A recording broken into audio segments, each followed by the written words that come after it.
They were all dead. The final gunshot was an exclamation mark to everything that had led to this point.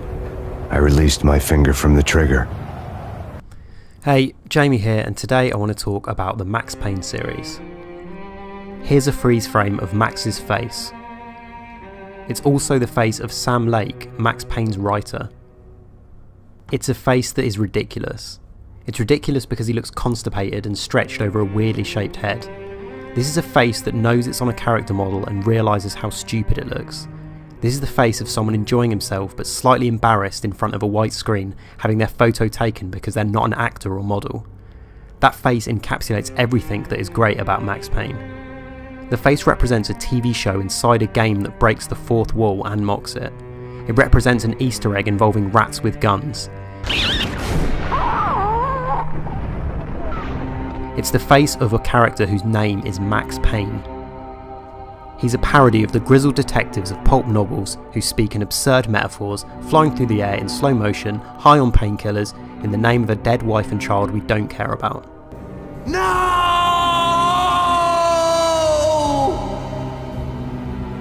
This is also Max Payne. Here, he's modelled on James McCaffrey, the actor who voiced him in the previous games.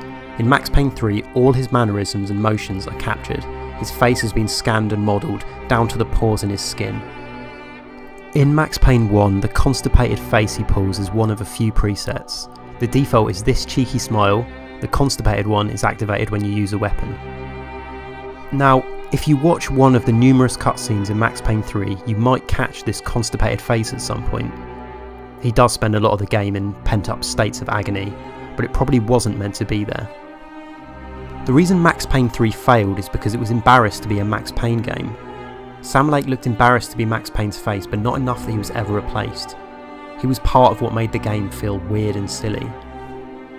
When Max Payne 1 proved a commercial success, suddenly Finnish developers Remedy were on the map. And not long after Max Payne's release, Take-Two Interactive acquired the franchise. When Max Payne 2 arrived, Sam Lake's weird grin was absent. Instead, Remedy used the likeness of McCaffrey. Now, McCaffrey and Lake look completely different, but somehow it didn't matter.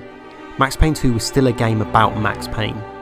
Max still spoke in metaphors, and the weird meta TV shows were not only present, but actually played a bigger part in the game. And if Max's new face really bothered you, you could easily unpack the game's code, find the bitmap texture of James McCaffrey, and replace it with Sam Lake. Sure, I mean, it looks really weird, but it was the original Max. Now, Rockstar could have added support to Max Payne 3, allowing modders to continue their work of adding canon Sam Lake Max, but the victory would have been a hollow one, because it's not really a Max Payne game. All those aforementioned things about what the face represents were either absent or simply out of place in Max Payne 3. Max Payne 3 struggled to be a Max Payne game for a number of reasons, and surprisingly, it being set mainly outside of New York isn't actually one of them. Firstly, Max Payne wasn't political. Sure, it had an evil corporation and an Illuminati-style conspiracy in it, but it didn't make any judgments, despite it all being filtered through a lens of metafiction. Through pages and pages of dialogue, Max rarely ventured past vague symbolism, and everyone he killed was a caricature. The junkies were basically goblins, and the antagonist's henchmen, also known as killer suits, all wore sunglasses indoors and trench coats. Alongside this cartoon plot were psychological horror sequences in which you navigated nightmares about your wife and child's murders. While not exactly subtle, it was pretty grim stuff.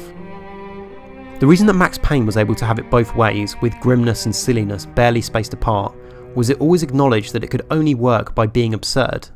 The result was something eccentric and unconventional. No other game looked or felt like this. It was a slightly insane Finnish version of film noir, Hong Kong cinema, and a so-called American nightmare, which probably meant nothing but just sounded cool. With the slick presentation and nuanced script of Max Payne 3, Rockstar missed this key element. In Max Payne 3, the titular character often talks about his embarrassment at being just another gringo killing street thugs who were ultimately disenfranchised victims. What was I really doing walking in there with my bad haircut and ridiculous shirt? Was I there to make something right?